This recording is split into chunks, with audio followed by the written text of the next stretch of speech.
Hey, what's up, guys? Welcome to Lawsplaining the Interwebs. I'm your host, Nick Rekieta of Rekieta Law, a small law firm in central Minnesota. And I'm here to talk about some things. So today, some things regarding Vic Mignogna. Let me be very clear about that. Some things regarding Vic Mignogna, the upcoming legal fight, debacle, whatever you want to call it. Be it lawsuits, be it settlement talks, we don't know what's going to happen yet, but we do know some new things. Today, I discovered the identity of the lead attorney for Funimation, a guy who, let me be very crystal clear, because people are going to take this video the wrong way, and I'm going to try, probably feebly, to head that off. I have nothing bad or negative to say about Funimation's lead counsel. Okay?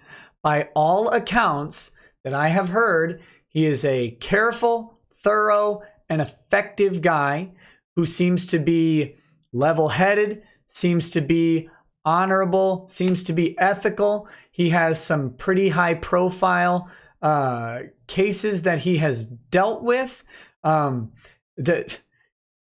there are ways to take both of those cases. We're not going to talk too much about those cases in this video. That might be fodder for a live stream, because there's some of them, some of it will blow your mind. Mind-blowing stuff happened in some of these cases in Texas. And other stuff is funny, not because he did a bad job or anything like that, but because the situation is just kind of funny. So we'll probably look at that. I have nothing negative or bad to say about this attorney. Okay? Very, very clear. He's a kind of guy I would probably like to meet, and he probably could give people some good advice within his area of expertise and all that stuff. So I'm going to bring him up here. This is his LinkedIn, and there is no reason to contact him. There's no reason to say anything negative about him. I'm trying to be as crystal clear as possible on that. His name is Evan Stone.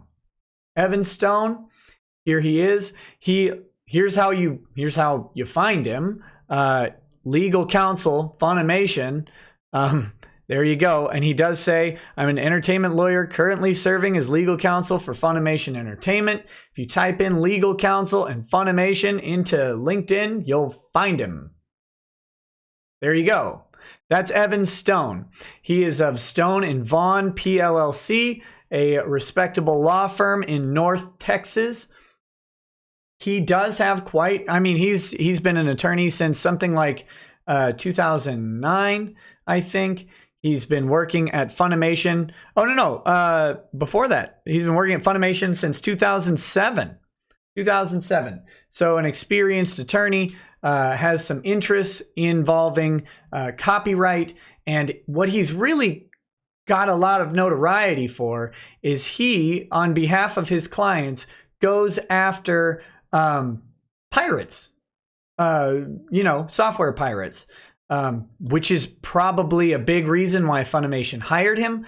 Funimation has piracy issues, of course. You have illegal streaming and torrenting sites for anime all over the place. This is a guy who is an aggressive hunter of pirates, of digital pirates. He has specialties in copyright, trademark and entertainment law, database application development, web development, film producing, and editing, according to his LinkedIn. So this is Evan Stone. This is likely who will be dealing with at least some part of this lawsuit. Now, that depends on whether Funimation relies on internal counsel or if Funimation hires outside counsel. I will say he has not represented Funimation in every action that they've done. I took a peek through Pacer, nothing deep, because I didn't have a ton of time today, but I did go through and look at some of the cases that they've brought up, or that they've brought against other people, and he is not on all of them. There are other attorneys, so there could be other attorneys brought in on this issue, but he is listed as legal counsel for Funimation, and I think we may be seeing him come out here pretty soon.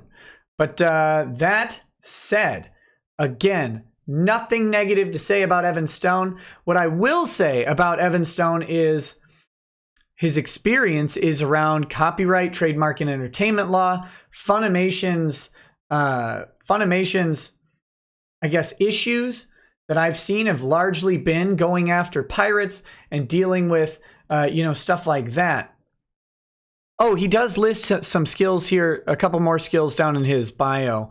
It says investigating copyright and trademark infringement, drafting cease and desist letters and DMCA takedown requests or takedown notices, and then creating a tool set and procedures to predominantly manage and automate the aforementioned tasks. So he is a guy who, is trying to deal with the copyright issues that they face over at Funimation. And then finally, legal research being his other specialty. So there you go. That is who, to my knowledge, is my guess, right? My deep dive LinkedIn search. That is who will be managing Funimation's legal team, as far as I can tell. Again, they could always hire outside counsel. They could bring on a different attorney to take over. These are not defamation and corporate litigation specialties. So who knows? Now, you don't have to be a specialist in something to do it very competently and very well. Obviously, these are his strong suits that he and probably areas that he prefers to practice. But this is the guy. So we'll see. We'll see as this develops, or maybe we won't. We won't see how this develops. The purpose of this video is to talk less about Evan Stone and to talk more about what the next steps kind of could be in this lawsuit. We've talked a lot about, I've talked a lot about laying out a full-out war strategy, scorched earth, go after every single person as hard as you can.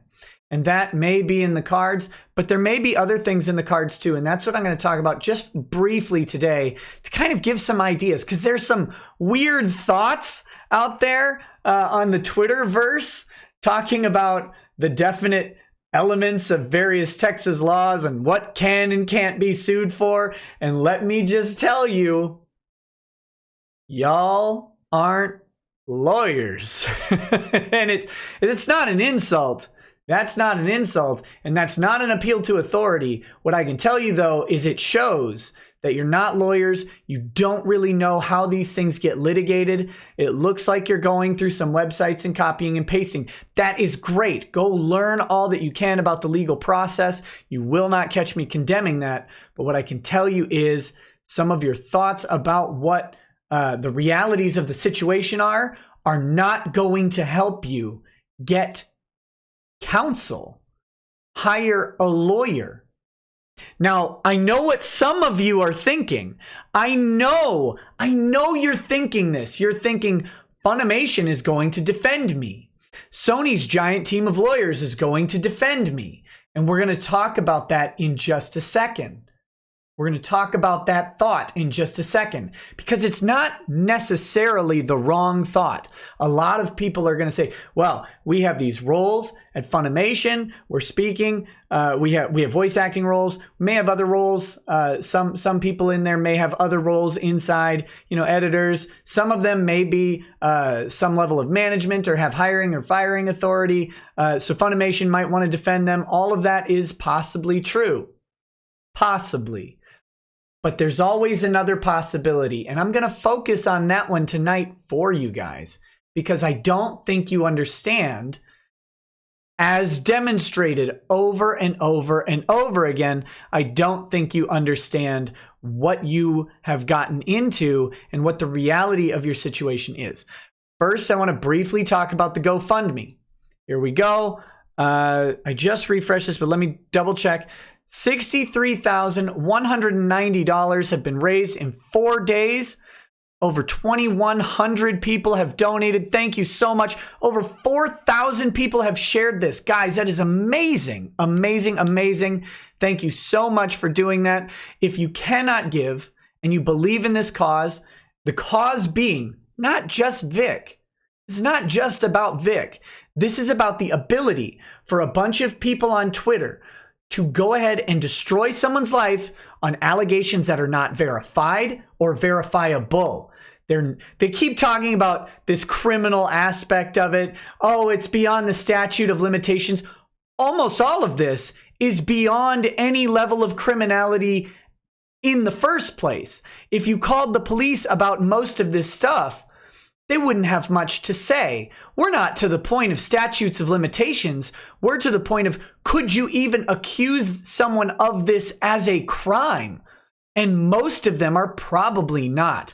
Very few of them, maybe you could get to the level of accusing a crime. I don't think any of these accusations they don't have a single fact that would lead you to a prosecution or maybe even probable cause to bring charges. So when you're talking about criminal accusations and all this stuff, you don't have any. You don't have any. There's no crime being alleged. He's not accused of crimes. Someone may have mentioned something that might be a crime if you could provide a single fact about it that could be verified. Maybe. Most of these, the overwhelming majority of these things are about people being uncomfortable. That's not criminal. Okay, so that said, this is the GoFundMe. If you're either for Vic or against the idea of someone's life being ruined by people seemingly immune to the consequences of their actions on Twitter, they can just railroad someone out of employment. If you're against that, consider donating or at least sharing the GoFundMe. Check out the comments, check out the pictures. It's great stuff. That's all I have for that. Now, let's get on to what next steps are potentially out there. I, again, have laid out a scorched earth battle tactic, a legal strategy, a war plan, whatever you want to call it. I've laid that out, what it looks like. I've probably missed stuff. I think I keep forgetting to mention Jessie Pridemore and her allegations. I have not really talked much about Anime News Network, but Anime News Network potentially has liability. There are all sorts of people with their hands in this web who are potentially lawsuit targets. And to get all of them would take a giant whiteboard, lots of brainstorming, probably multiple lawyers going over this. This is just me. Just a guy, right? Just the guy. Just a guy in Minnesota coming up with some plans on how I might attack this if it were my firm and if my firm had significant resources to do it.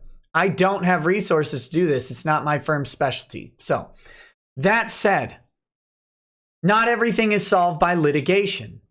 Some things are solved through discussion. You can come to agreements, you can come to settlements, and you can solve the problems. So here's a possibility. Vic's legal team could start approaching any of these parties individually and say, look, we do have an option to file a lawsuit. We know, no one wants to go through that. It's expensive, it's costly, time consuming, costly, dramatic. It's public. Hey, you know what's really not good is when your female accusers, their tweets about their accusations are getting less likes than Vic's statement.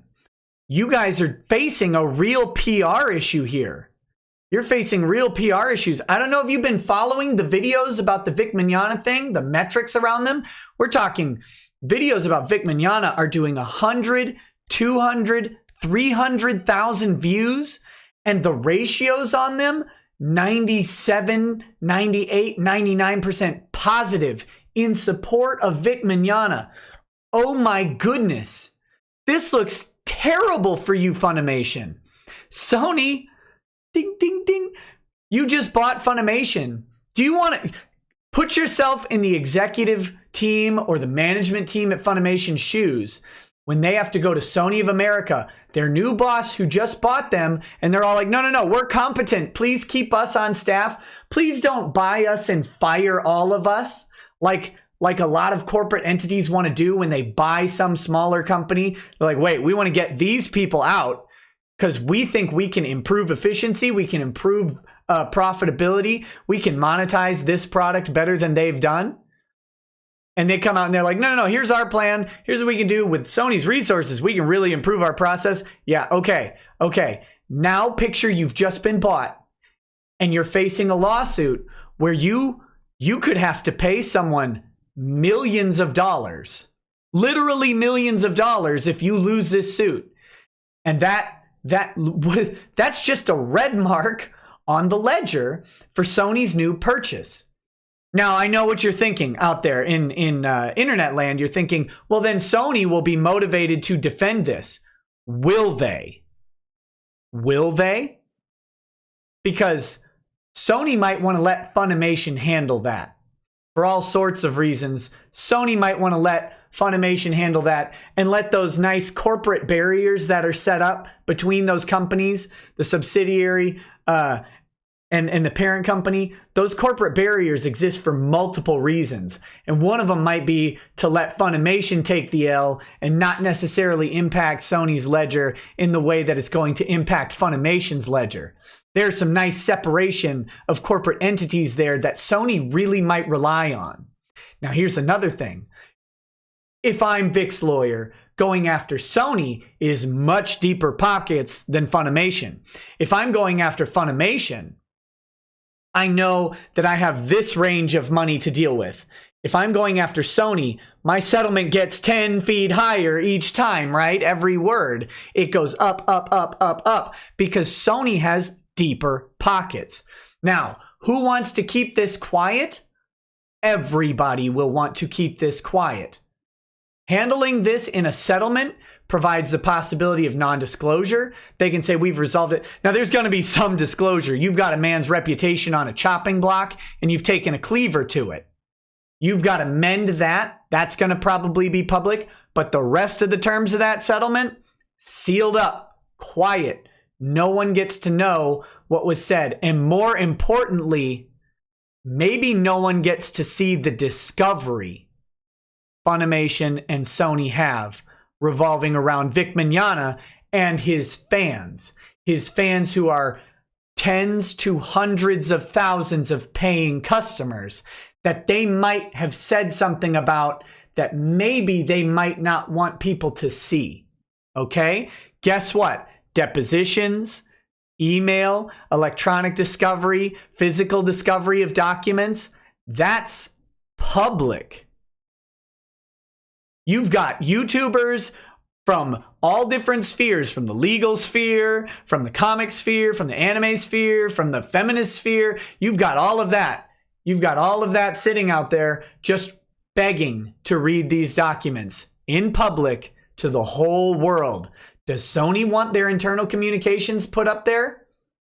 I think Sony might want to let Funimation handle that, and they can say those communications were before Sony had purchased them. We have nothing to do with that. That doesn't come up to our corporate level. Funimation, we've purchased them. We don't find these things acceptable, and we'll be revisiting some of their policies and procedures on communication and fan treatment in the future. So you think Sony's lawyers are going to defend Funimation? Maybe. But Sony might just keep those lawyers to defend themselves. Funimation has a lawyer. His name's Evan Stone. Now, you think Funimation's lawyers are going to defend Jamie Markey, Monica Rial, Ron Toye, Chris Sabat. Ron Toye, why do they care about Ron Toye? Chris Sabat. Who else? Sean, what's his name? Goku. Any of these guys? Maybe they will. But let me pose an alternative theory for you. Let's say settlement negotiation letters or demand letters or whatever go out to everybody. Now let's say Funimation says, if we resolve this, if we can make things right from Funimation's perspective, we say, you know what? Here's what we can do. We can pay Vic some money. We can promise Vic some roles, whatever it may be. We can make a public retraction, or let's not even call it a retraction.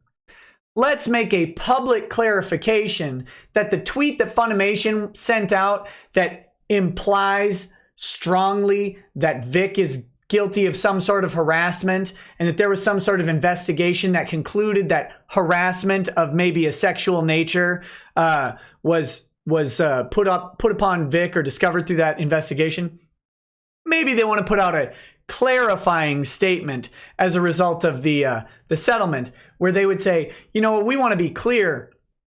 We did not have a conclusive investigation that said that Vic was guilty of any sort of sexual harassment of anybody, fans or other employees.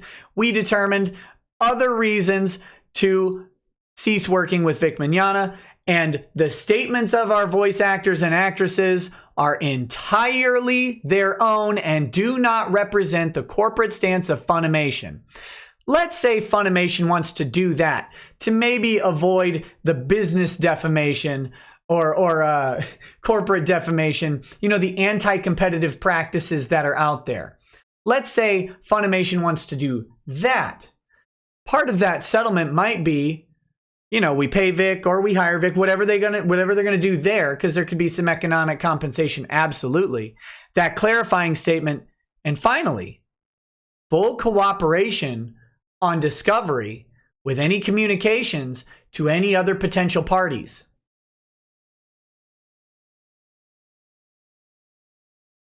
And if they do that, I don't think their lawyers are defending you. Are you sure? Are you sure Funimation's got your back? Because Funimation is facing video after video with 6 figures of viewers saying, we side with Vic. Are you sure they've got your back? Because there's a lot of reasons for Funimation to say, you know what? Peace. We'll pay Vic, we'll buy out his contracts. We'll pay out some amount. Maybe we'll compensate for some of the statements and how that could have impacted conventions. I don't know. I don't know what they're going to do. We'll make our retractions and we'll make it crystal clear that the words of Monica Rial, Jamie Markey, Chris Sabat, any other voice actors are their words, not Funimation's words. We'll make that crystal clear. And I'm betting that's not including legal counsel. Have you hired a lawyer yet? Or are you still relying on Funimation to protect you? Have a good night, y'all. Peace.